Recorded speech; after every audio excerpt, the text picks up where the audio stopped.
What is going on, everybody? Welcome back to the final Heroes of Might and Magic 5 creatures for tier 6 tier list. Big mouthful, fucked it up. But nonetheless, please do not forget to like and subscribe. Be sure to obviously check out all of my other tier lists for all of the other tiers of creatures and the towns too, of course. We are definitely getting ready for Heroes of Might and Magic Olden Era, so I'm just doing some final videos for Heroes 5, End of an Era here, and finishing up my dual mode series too, so be sure to check that out here on the channel. But today we got tier 6 creatures. Some great ones here, and then arguably one of the worst creatures in the game, which we're going to start with, is the Shadow Witches. They are by far minimum the worst tier 6 in the game. If you look at all the other tier 6s that I have lined up here, you basically can't tell me otherwise. They're just pretty fucking bad. Their attacks are mid at best. Their spellcasting is mid at best. Their defense is decent. I'll give them that. They're decent defensively. And even when they melee attack, you know, they can cast some spells, but it's just not enough, man. Their attacks are so bad, and their spell casting is, I mean, you know, any cast is useful, of course, but you know, if I'm thinking of spell casting and I'm going like a druid, I know that I can either shoot somebody and do some good damage, or I can spell cast and do some good damage as well. And that's not the case with the Shadow Witches. They're going to do mid damage at best, or they're going to spellcast and do no damage, but okay utility at best. So yeah, easily the worst tier 6 in the game. Definitely one of the worst creatures in the game for sure as well. And you cannot change my mind on that. But then on the flip side, we will go over to the Pit Fiends. I think Pit Fiends are probably, I want to put the stock one in B, but I think I'm going to put double up in S for the Pit Fiends. I think they are so devastating. They have very good attack.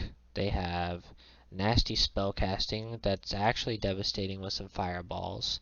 They have pretty good defense.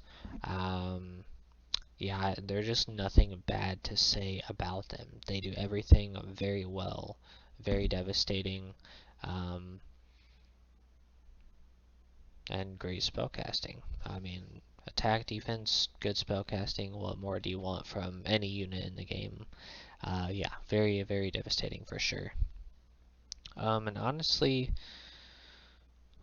I would say the same with Cavaliers. I think they're super good, super strong. I don't know. Like, these could honestly probably both go into A because they're that good. But these are both going to go up into S. I just think that they are super devastating. Having a tier 6 be able to move across the entire map and hit multiple targets, have a good amount of attack with stat and defense. Yeah, I think I'm gonna go ahead and just move them up. I think they deserve it minimum. Yeah, there's nothing bad to say about the Cavaliers either. I mean, super, super great attack, devastating. Can't even heal a little bit. It's not really gonna heal much, but health points are health points if you need something to do, I guess. But super high attack and defense. A little bit less on the defensive side, but still very, very good nonetheless. And then Treants. I think Treants work so beautifully in Sylvan with being able to, one, be tanky, do decent attack, but their attacks entangle everybody, so that just helps your insanely great backline units like the Hunters and Druids just keep on doing what they're doing and destroying people. Yeah, I would say the same can go for them. Yeah, there's just nothing bad to say about them. They obviously also have a little bit of utility when they get upgraded, whether it's, you know, staying stuck in the defensive stance thing or whatever. But yeah, Treants are super great, and they just work, yeah, they work so beautifully with Sylvan, being able to entangle people, which is great utility in general, but even more so when you have such good backline units that, honestly, if you entangle them in the right spot, they're just going to have, you know, increased melee, or not melee, increased ranged attack and not the broken arrow ranged attack. So yeah, Treants are fantastic. Now, Wyverns here, I think I'm going to go one in each going up. So we'll start with the stock. I think them not having the Blood Rage is not super crazy to me. I mean, I don't think they really need it. I also think that Blood Rage takes, you know, obviously depending on what you have chosen as far as spells and, you know, hero specialization and even hero in general, the Blood Rage can obviously be a lot faster and much more helpful more quickly, but nonetheless it still takes a little bit of time in fights to get it. And at the same time, even if they had it, they'd probably be OP as shit.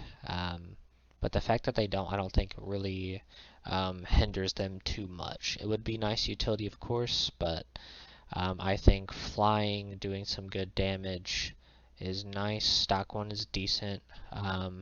You add the flying, doing damage, and getting health, healing hit points per turn, which can obviously give you some lives back, is nice, plus poison. So that's just a lot of benefits there. But then the Palkai, I think, is so much better because you can obviously lightning strike chain hit multiple targets, which is great, especially because they can fly so far, so you can easily get into the back line and do some devastating damage. At the same time, if they're getting low, they can just go and eat some dead creatures on the field, if there are dead creatures at that point, and gain some lives back. So they can definitely just help keep the fight going, especially if they're being targeted, you know, just as long as everybody else is getting some kills, whether it's friendly or enemy, and they can just go ahead and, you know, eat that body and heal themselves up and keep going in the fight, or even just keep taking damage and let everybody else do the work while everybody focuses them. So I think the Palkai is definitely S tier worthy. The Venom one, the Venom Wyvern, not so much. It's still good, definitely A tier worthy for sure. But yeah, I just think the Palkai definitely has way more of a beneficial factor to themselves and the whole team than the poison one. Again, if I'm not putting any of these, and if you've seen all of my other tier lists, I don't put any of them in order. I don't necessarily think Pit Fiend is the best tier 6, but you know, if we're going like this, then I think that's the best A tier unit thus far. Oh, and then we'll go with my boys, the Necropolis guys. We'll go same with the Wyverns.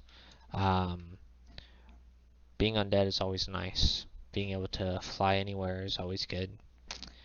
They do decent attack, nothing crazy, but it's like high tier mid attack. And I would say kind of the same for defense, honestly. The little Banshee utility cast is, honestly, it's nothing that great. It's useful utility. Banshee is obviously better than stock.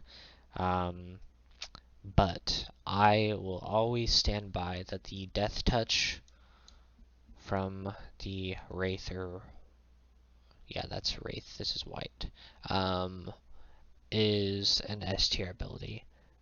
I think at any given point, being able to touch a tier 7, a tier 6, and guaranteed to kill one, which against a tier 7, that's great, especially in the late game and late and deep into the fight, you know, when you got like one Wraith left here and nobody's really paying attention to him, you know, being able to just go and harm touch, death touch a tier 7 and guarantee to kill with no retaliation, I think is great. especially if they go unchecked, like we've seen in the dual mode series, and I've done personally, and I'm sure everybody has or has been a part of it, where you just keep fucking harm touching that tier 7 because nobody's paying attention to like the low stack wraiths that they destroyed, and they just keep harm touching. It's free easy kills. So I think that's the S tier ability for a high tier unit for sure. And on top of that, decent stats. Not amazing attack, but still very good. Not amazing defense, but still very good. And then being undead is always very helpful. So S tier for me for the harm touch, basically. I'm gonna go Thanes. I feel like I don't know, man. I feel like Thanes are very good, but they don't feel amazing. Like, they don't feel as devastating. Super high defense, a lot of movement, a lot of utility. I think they deserve it. But it's like low S tier for me. Yeah, I just think they do everything. They have pretty good attack, pretty good defense, spell casting, chain lightning hit. I think only one of them does that. I don't know. I don't play Fortress a lot or mess with the Thanes. I always choose one of them. I forget which one I choose, but while they do everything, it doesn't feel like any of the things that they do are like past an A tier feeling, if that makes sense. So normal basic attack of any form, good, never feels very devastating. Defense, same thing, good, never feels like, they're crazy defensive like Treant or, something like that. Their utility, while all of it is nice, never super devastating. Even the chain shots just kind of, yeah, very mid, but I think because they have everything that is like high tier mid or higher, just kind of like there's nothing bad to say about them. Let's put it that way. There's absolutely nothing bad about Thanes. Now, the most overrated tier 6 in the game. The rakshasas. Everybody swears by these guys. Me personally, I've always liked them. They are good. At the same time, they are absolutely carried by trinkets, the, artifacts that are made for them.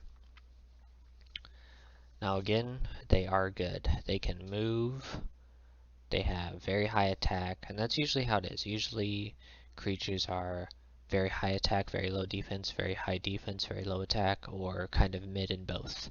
Obviously, there's utility factors in those as well, which, I would say that's basically the wraith here. Like, they're pretty mid in both, but that utility factor is good enough to where they go in S. Now, the rakshasas,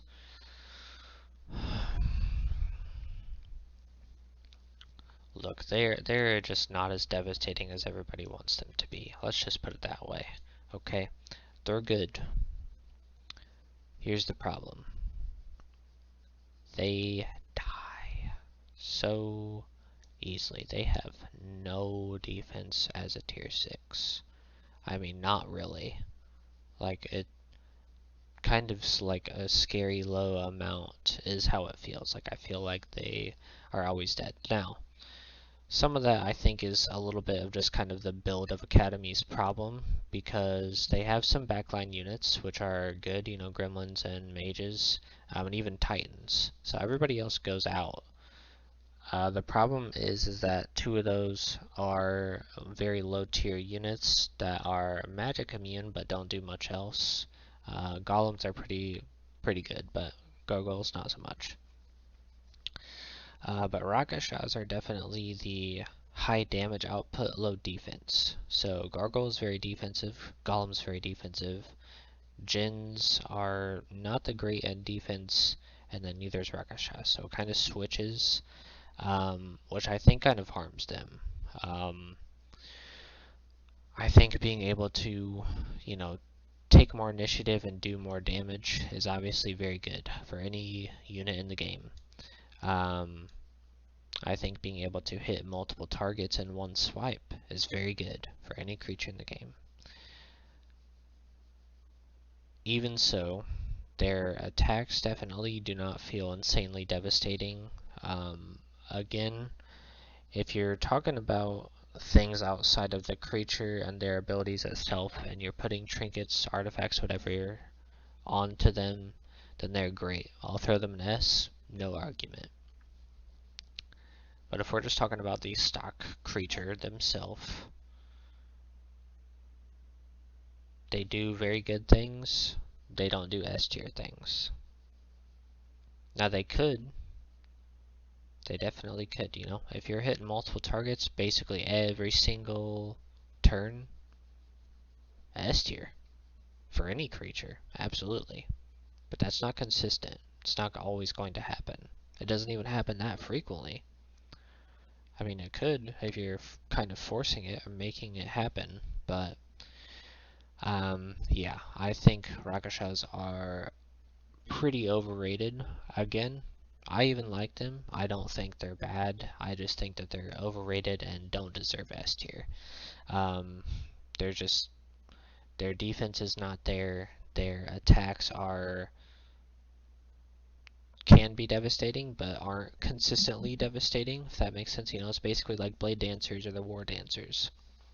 Now, I put the War Dancers in S, and they have insanely low defense. They can move the same as them. They're not a tier 6, but they can hit multiple. So maybe I should put them in there, but yeah, I just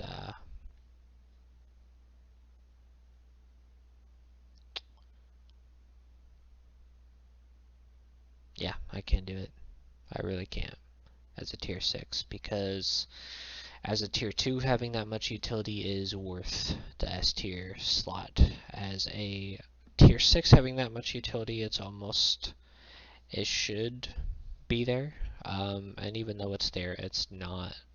Like, I would say that if a Blade Dancer and Rakshasa is going to go hit multiple targets, and if you ask me who's going to go do more damage, if you told me it was the Blade Dancer, or if I even said Blade Dancer, I wouldn't even argue. I'd believe it. That's just me. But please don't forget to like and subscribe. Let me know down in the comments what you guys think about this tier 6 final tier list for the creatures. Again, I said that terribly, but be sure to check out all my other tier lists for all of the other tiers of creatures in the towns, and we'll get ready for Olden Era coming out soon. So please do not forget to like and subscribe.